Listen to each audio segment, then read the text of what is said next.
Mulheres de Esperança. Vivemos num tempo em que desejar o que quer que seja parece inofensivo, onde seguir impulsos é quase sinónimo de autenticidade, com um certo sabor a liberdade e empoderamento. E onde colocar limites ao desejo, quase que soa a repressão, castigo ou uma mentalidade de alguma forma retrógrada. A luxúria, quando é alimentada, torna-se hábito, e o hábito, quando não é resistido, torna-se necessidade. É uma frase atribuída a Santo Agostinho e que nos dá logo um vislumbre das consequências profundas e do quão sensível este tema pode ser. Ao longo desta série dos 7 pecados capitais temos falado de coisas muito concretas, padrões, escolhas, atitudes que, sem darmos conta, nos vão afastando da vida plena que Deus deseja para nós. Hoje falamos de um tema sensível, mas muito necessário: a luxúria.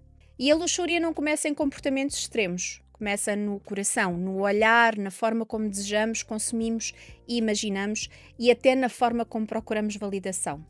E num mundo que vive de estímulos constantes, imagens, likes, consumo rápido e imediato, este é um terreno muito fértil. Por isso, mesmo que à primeira vista este tema te deixe desconfortável, confusa ou até defensiva, fica connosco. Eu sou Inês Gaspar. Eu sou a Sónia Simões e este é o Mulheres de Esperança. Este programa está disponível nas principais plataformas digitais. Talvez valha a pena começarmos por esclarecer o que é que estamos mesmo a querer dizer quando falamos em luxúria. Porque muitas vezes pensamos nela apenas como um comportamento, quando na verdade é um padrão de desejo que gera um comportamento, mas tudo começa cá dentro. É verdade, Inês, é quando o desejo deixa de estar ligado à relação, ao cuidado, ao compromisso e passa a ser só resposta a um estímulo. Quero, sinto, consumo e sigo para o próximo. Olha, isso faz-me lembrar de um conceito muito importante da neurociência e do qual cada vez se fala mais, que é o dopamine loop. Oh, ok. Basicamente, o nosso cérebro é treinado para procurar pequenas doses rápidas de prazer, assim, de uma forma muito ávida. Sim, tipo likes, imagens, vídeos curtos, estímulos visuais intensos, novidades constantes. Exatamente. Tudo isto ativa a dopamina, que não é a hormona do prazer em si, mas da antecipação do prazer. Exatamente. Ou seja, é como se o cérebro aprendesse a desejar, sem nunca se saciar. Aí é que está o problema. Quanto mais estímulo recebe, mais estímulo passa a exigir. E quando este padrão entra no campo da sexualidade ou da intimidade, isso tem um impacto enorme, porque o desejo deixa de estar ligado à pessoa e passa a estar ligado à sensação. E acabamos por objetificar o outro, que é o que acontece muito na sociedade em que vivemos. Passa a existir apenas para saciar os nossos desejos e não como alguém com valores. Uma vez alguém disse-me: e qual é o problema se os dois souberem, está tudo bem, não é? Se for de comum acordo. Mas na verdade o que falamos é de desejo sem vínculo. Existe intensidade, mas não existe verdadeira intimidade. E isto tem consequências muito reais, Inês. O prazer torna-se curto, a satisfação desaparece rápido. E, como dizia aquela frase que mencionaste no início, o hábito torna-se numa necessidade e diante do vazio que fica, o ciclo recomeça. E começamos de novo à procura de algo que nos sacie para perceber que quando encontramos, tudo passa rápido. Exato. E fica o tal vazio e o ciclo começa outra vez, lá está. E quando isso acontece, começamos a viver à procura de algo que promete muito, mas entrega muito pouco. Sim, olha, e é também por isso que tantas mulheres dizem: tenho tudo para me sentir bem, mas não me sinto inteira. Uau. Na verdade, quando só consumimos sem criar relação, sem criar uma ligação emocional, tal como não nos entregamos, também não somos verdadeiramente enriquecidas. Faz-te sentido? Sim. Esta questão da luxúria pode ter várias expressões e não se limita só à questão sexual. Olha, por exemplo, quando procuramos validação constante através do corpo, quando precisamos ser desejadas para nos sentirmos vistas ou quando o olhar do outro passa a definir o nosso valor. Exatamente, exatamente. Por exemplo, quando consumimos conteúdos que sabemos que nos afastam daquilo que queremos construir, mas justificamos como é normal, não faz mal, é só um momento. E atenção, isto não é uma luta só individual.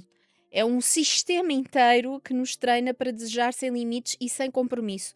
E se desejar algo não é necessariamente mau, desejar sem limites e sem ser de forma inteira, por exemplo, deixando a parte relacional de fora, leva-nos a caminhos que certamente não queremos. Sem dúvida. E posto isto, há uma pergunta muito importante que temos que fazer. Como é que nós desmontamos isto cá dentro, não é? Mesmo. Olha, diria que o primeiro passo é tomar consciência. Voltamos novamente àquele Sim, primeiro passo. sim.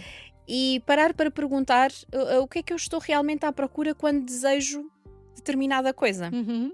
Conexão, afeto, reconhecimento, descanso. Bom ponto. Ir à raiz é sempre isto, ir à raiz, Uhum, questionar. Outra coisa que me parece importante também é sermos intencionais em desacelerar estímulos. ok. Estás a ver? Reduzir a exposição, porque na verdade somos mega bombardeadas com mensagens que nos acaminham para viver uma vida em luxúria. Porque tu mereces, vive o dia, a vida são 2 dias, carpe diem, Agora mereces fizeste-me aproveitar. lembrar aquele do porque eu mereço. Não é? Muito por aí. Por isso eu diria que deveríamos colocar um travão a essa exposição e é muito fácil passarmos a achar que algo é normal e lícito à medida em que estamos muito expostas, não é? Torna-se Sim, banal. Como diz o ditado, um desejo que nunca é interrompido, nunca é questionado. Não é temos que verdade. interromper. É verdade, amiga. E o terceiro passo é reconectar desejo com vínculo. Uhum. Então, perguntar: isto aproxima-me de relações mais saudáveis? Ajuda-me a amar melhor? Constrói ou consome? Ótimas perguntas. Sim, estou aqui a pensar. A luxúria perde força quando o desejo volta a ter rosto, Hum, nome e história. Não é? Ganha outra força. Deixa de ser só sensação e passa a ser relação. E talvez seja importante aqui sublinhar uma coisa, Inês. O problema não é desejar. Uhum. O problema é quando deixamos que o desejo nos governe, seja ele a Exato. comandar, nos apresse, nos consuma, sem espaço para relação, para escolha, para verdade. Pois, exatamente. No fundo, estamos a falar de liberdade, não é? Não da liberdade de fazer tudo o que me apetece, até porque já vimos que isso não é bem liberdade, Sim. mas da liberdade de escolher aquilo que realmente me constrói. RTM Mulheres de Esperança. Conteúdo áudio, dicas de vida, motivos de oração e crescimento pessoal. Encontre a esperança hoje.